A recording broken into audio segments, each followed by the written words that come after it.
एक व्यक्ति जो इंटरनेट पे नोहा नाम से पॉपुलर है, उसका ये दावा है कि वो साल 2030 से आया है। और ये भी बात प्रचलित है कि इस इंसान ने लाई डिटेक्टर टेस्ट को भी पास किया। लाई डिटेक्टर उस मशीन को कहते हैं जो ये पता करती है कि आप सच बोल रहे हो या झूठ बोल रहे हो। सच या झूठ बोलते समय आपका चेहरा, आपका हाव भाव अलग अलग होता है और इसी को ये मशीन सेंस कर लेता है। तो जब ये इंसान कह रहा था कि मैं 2030 से आया हूँ और उस समय के घटनाओं के बारे में बता रहा था, तब लाई डिटेक्टर मशीन इसे रीड कर रहा था एंड इट टर्न्स आउट कि ये सच बोल रहा था।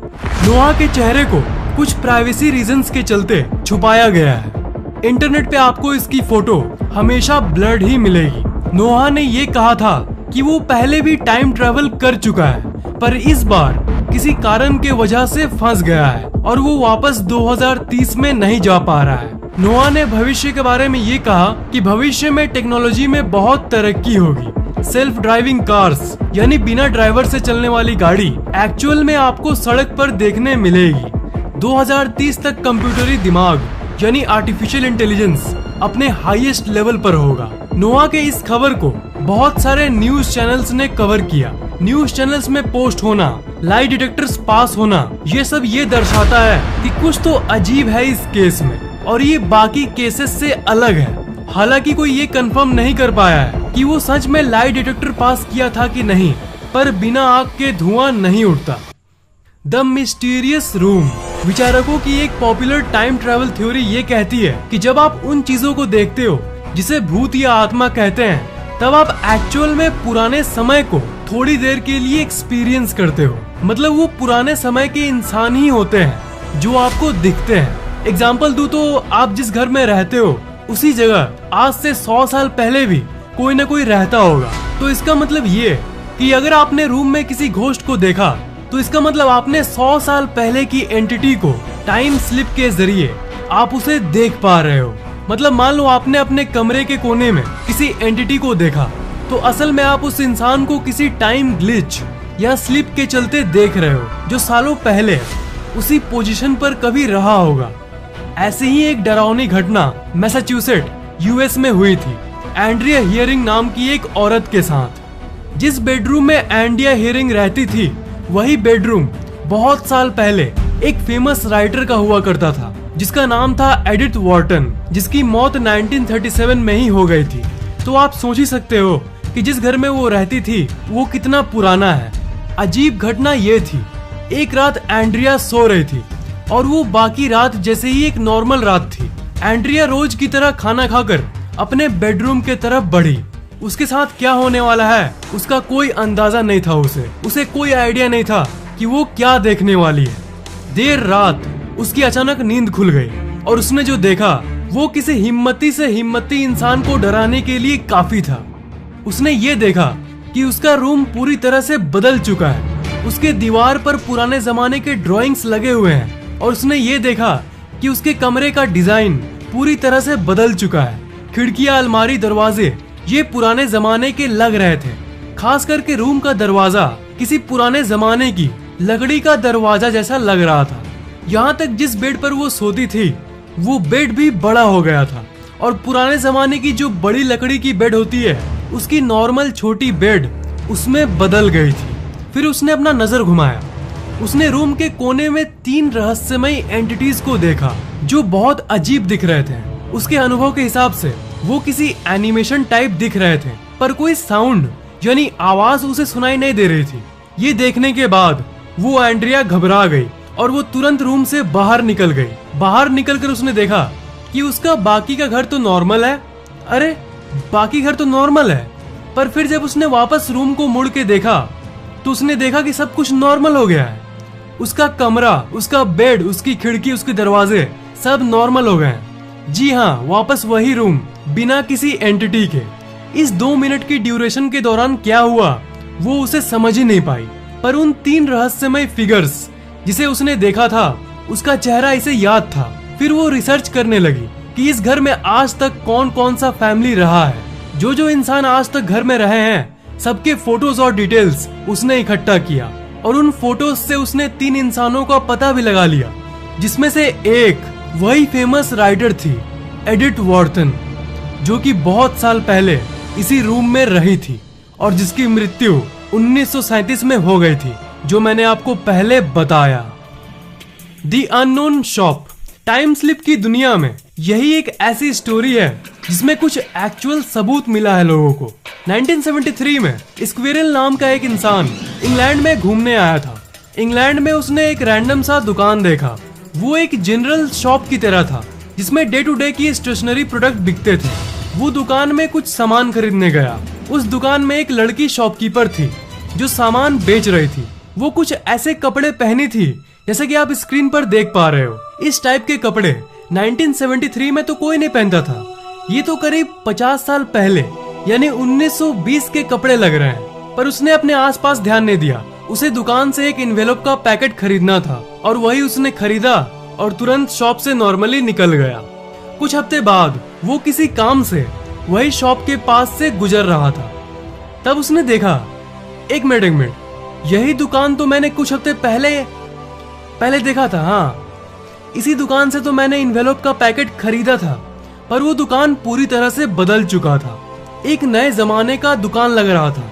पिछली बार की तरह अजीब नहीं था। वो उस दुकान के अंदर गया और दुकान के अंदर के लोगों से पूछा कि आपके यहाँ 2-3 हफ्ते पहले कोई लड़की काम करती थी ना, वो जो पुराने टाइप के ड्रेस पहनती थी, और शॉप का डिजाइन इतना कैसे बदल गया। शॉप के लोगों को कोई आइडिया नहीं था कि वो क्या बोल रहा है। वो ऐसी कोई भी लड़की को नहीं जानते थे और वो कह रहे थे कि हमारा शॉप तो बहुत दिनों से ऐसा ही है। बाद में उसने ये कहानी सबको बताया। कुछ एक्सपर्ट्स इस मामले का जांच करना शुरू कर दिए। एक्सपर्ट्स ने उससे एनवेलप मांगा। एक्सपर्ट्स को ये पता चला कि जो एनवेलप उसने खरीदा था वो करीब 20 साल से मैन्युफैक्चर हुआ ही नहीं था, यानी बना ही नहीं था। उस टाइप की एनवेलप की मैन्युफैक्चरिंग करीब 20 साल से हुई ही नहीं है। तो फिर मिस्टर स्क्विरल को एग्जैक्टली क्या हुआ था? Time slip, parallel universe glitch, dimension hopping, क्या था ये आज तक एक रहस्य है। Back in time within a blink of an eye. Doctor E.G. Moon एक बहुत बड़े फिजिशियन थे। उनको एक कॉल आता है उनके एक पेशेंट का, जिनका नाम था लॉर्ड कार्सन, कि तुम मेरे घर आ जाओ और मेरा चेकअप कर लो। कार्सन एक बहुत बड़े मैंसन में रहता था। डॉक्टर मून कार्सन के घर पर आए। कार्सन बेड पर लेटा हुआ था। डॉक्टर मून ने कहा कि मैं अपनी चेकअप डिवाइस कार में ही भूल गया हूँ, मैं जाकर ले आता हूँ। वो ऊपर वाले कमरे को छोड़कर नीचे हॉल में आया और उसके बाद उन्होंने जो घर के बाहर देखा वो दिल दहला देने वाला था। उन्होंने ये देखा कि उनकी कार गायब है और घर के बाउंड्री पे जो फेंस लगी थी वो भी गायब है, और आगे की जो रोड थी वो पक्की रोड से कच्ची रोड हो गई है, जिसे मड रोड कहते हैं, जो गाँव में होती है, वैसी हो गई थी। और आगे दूर उन्होंने कुछ 19वीं सदी के कपड़े पहने हुए इंसान को देखा। फिर वो वापस अपने घर की तरफ देखे कि कहीं घर तो गायब नहीं हो गया। आगे की अजीब चीजों को देखने के बाद जब वो पीछे घर की तरफ मुड़े तब घर मौजूद था। पर घर को देखने के बाद जैसे ही वो तुरंत वापस आगे की तरफ मुड़े तो वुश, सब पहले की तरह नॉर्मल। कार वापस, पक्का रोड वापस, सब कुछ बिल्कुल नॉर्मल। और आगे कोई पुराने जमाने का आदमी भी नहीं था। नॉर्मल अभी के लोग रोड पर टहल रहे थे। पर कुछ सेकंड्स के लिए उनके साथ थोड़ी देर के लिए क्या हुआ था? थ्योरीज तो टाइम स्लिप की तरफ ही इशारा करती है, पर असल रीजन क्या हुआ ये कोई भी नहीं जान सका। The vanished cafe. 18 जून 1968 को चार्लोट वॉरबर्टन हर बार की तरह शॉपिंग करने के लिए पास की ही एक लोकल जगह में गई। वो एक सामान्य सा ट्रिप था जो वो पहले भी बहुत बार कर चुकी थी, पर इस बार चीजें कुछ ज्यादा ही अजीब होने वाली थी। शॉपिंग करने जब वो शहर में आई तब उसने सोचा कि चलो कुछ देर के लिए कॉफी हो जाए। फिर उसको एक अजीब सा कैफे मिला जो उसने आज से पहले कभी भी नहीं देखा था। वो कैफे पुराने जमाने की कैफे जैसी लग रही थी। उसे लगा कि कोई नया ट्रेंड होगा कूल दिखने के लिए, कॉफी शॉप को वैसा बनाया होगा। उसने ज्यादा ध्यान नहीं दिया, पर कुछ दिन बाद उसने फिर ये तय किया कि वो फिर से कॉफी शॉप में जाएगी। पर अगली बार जब वो आई तब वो देख रही है कि वहाँ कोई कॉफी शॉप मौजूद ही नहीं है। आसपास के लोगों से पूछने के बाद उसे ये पता चला कि यहाँ की कैफे बहुत साल पहले ही बंद हो चुकी है, पर लोगों को लगा कि वो ड्रामा कर रही है सिर्फ लोगों का अटेंशन पाने के लिए। फिर लोगों ने उसी समय उससे पूछा कि जरा बताओ तो कि वो सो कॉल्ड पुराना कैफे कैसा दिखता था जिसमें तुम दावा कर रही हो कि तुम गई थी। उसके बाद उसने बताया कि दीवार पर एक फोटो टंगा था, चेयर की अरेंजमेंट्स ऐसी थी, एंड गेस व्हाट, असली कैफे की जो पिक्चर्स थी वो उसकी बातों से मेल खा रही थी। मतलब उसका जो डिस्क्रिप्शन था कैफे के बारे में वो बिल्कुल सालों पहले वाली कैफे शॉप से मिल रही थी। अभी तक की सबसे मानी हुई थ्योरी तो ये कहती है कि ये अनजाने में ही टाइम स्लिप के चलते थोड़ी देर के लिए पास्ट में चली गई थी। द मैजिकल होटल 1979 में जियोफ सिम्पसन्स और उसकी वाइफ और उसके दो दोस्त फ्रांस घूम रहे थे। उन्होंने बहुत सारे जगहों को देखा और जब वो घूमते घूमते थक गए तब उन्होंने होटल बुक करने का सोचा। एक जगह उन्हें एक बहुत अलग दिखने वाली एक अजीब सा होटल दिखा। उस होटल ने इनका ध्यान खींच लिया और उन्होंने उसी में रहने का प्लान बनाया। जब वो होटल के अंदर गए तब उन्होंने देखा कि होटल के स्टाफ बहुत अजीब से पुराने जमाने के कपड़े पहने हुए हैं और होटल का डिजाइन भी कुछ वैसा ही है। उन्होंने रूम बुक करने के लिए स्टाफ से बात किया, पर स्टाफ ने कहा कि कोई रूम खाली नहीं है। पर स्टाफ ने ये भी कहा कि आप लोगों को कोई दूसरी होटल ट्राई करनी चाहिए, हो सकता है कि उसमें रूम खाली हो। उसके बाद वो लोग दूसरी होटल में चले गए, पर ये होटल भी पिछले जैसा ही कुछ पुराने जमाने का लग रहा था। उन्होंने स्टाफ से पूछा कि क्या यहाँ पर रूम खाली है।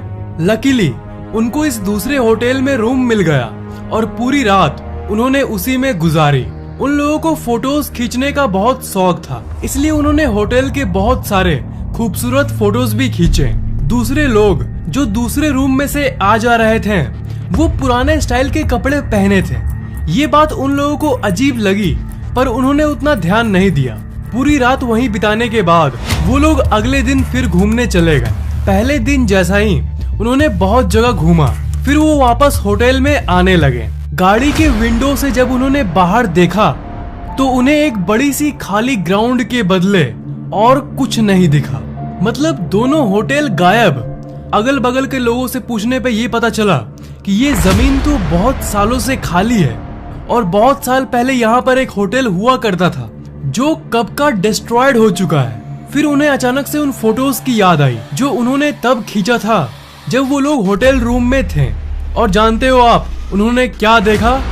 एक खाली कागज। ये टाइम स्लिप था या कुछ और, कोई आज तक इस घटना को नहीं समझा सका। और ये टाइम स्लिप की सबसे मिस्टीरियस घटनाओं में से एक दी नेवी इंसिडेंट। 1957 का संडे मॉर्निंग था। 3 ब्रिटिश नेवी इंग्लैंड के एक गांव में गए। जब वो लोग उस गांव में गए तब आसपास का हाल देखकर वो लोग चौंक गए। सब कुछ अजीब लग रहा था, पर बाकी घटनाओं से अजीब और अलग इस बार कुछ ज्यादा ही अजीब चीजों को इन तीनों नेवी मैन ने अनुभव किया। उन्होंने दूर के एक तालाब को देखा कि जो बहुत सारे डक्स थी वो हिल ही नहीं रही थी, थोड़ी सी भी हवा नहीं चल रही थी। ऐसा मानो कि हाँ, आपने सही सोचा, ऐसा मानो कि टाइम रुक सा गया है। गांव के और अंदर जाने के बाद उन्होंने देखा कि इस गांव में कोई भी बिजली का तार है ही नहीं, कोई इंसान ही नहीं दिख रहा था, सब कुछ वीरान। ये सब देखकर घबराहट के मारे वो तुरंत इधर उधर भागना शुरू कर दिए। पर अचानक से बीच रोड में ही सब कुछ वापस पहले जैसा हो गया। तो टाइम स्लिप ही एक ऐसी कंसेप्ट है जो कि इन कहानियों को समझा सकती है। पर टाइम रुक जाने को, स्टॉप्ड टाइम को, इसे तो कोई नहीं समझा सकता। पर मैंने आपको पहले भी बताया है और फिर बता दूं कि स्टॉप्ड टाइम और टाइम स्लिप अभी तक सिर्फ एक साइंस फिक्शन है और ये साइंटिफिकली प्रूव्ड नहीं है। पर जैसा कि मैं कहता हूँ, हमारी दुनिया सिर्फ साइंस से लिमिटेड नहीं है। हमारी दुनिया में ऐसी कई चीजें हैं जो साइंस के परे है। पर जैसा कि मैं हमेशा कहता हूँ, ये रहस्यमयी जरूर है। और वर्चुअल रियलिटी, आर्टिफिशियल इंटेलिजेंस, ये सब टेक्नोलॉजिकल चीजें तो बस ऊपरी सतह का भाग है। साइंस और टेक्नोलॉजी तो लिमिटेड है। हमारी दुनिया और भी कई रहस्य से भरी हुई है और इस दुनिया की सबसे मजेदार बात भी यही है। पर आप थ्रिल हो रहे हो ना? बस आपको जब तक मजा आ रहा है ना वीडियोस में, बस वही तो मैं चाहता हूँ। आपके अंदर एक खुशी, एक एक्साइटमेंट देखना चाहता हूँ। क्या ऐसी घटनाओं की कहानियों का अगला पार्ट आप चाहते हो? नीचे कमेंट करना मत भूलना, जरूर कमेंट करना। इस वीडियो को लाइक करना बिल्कुल भी मत भूलना और शेयर जरूर कर देना। और अभी तक सब्सक्राइब नहीं किए हो तो सब्सक्राइब जरूर कर लेना और बेल आइकन को तो भूलना ही मत, उसे जरूर दबा देना।